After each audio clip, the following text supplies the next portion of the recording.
يا ويل اخوتك وين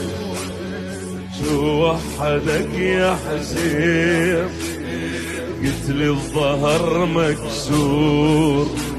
من صواب ذيك العين عباس اخوي طاح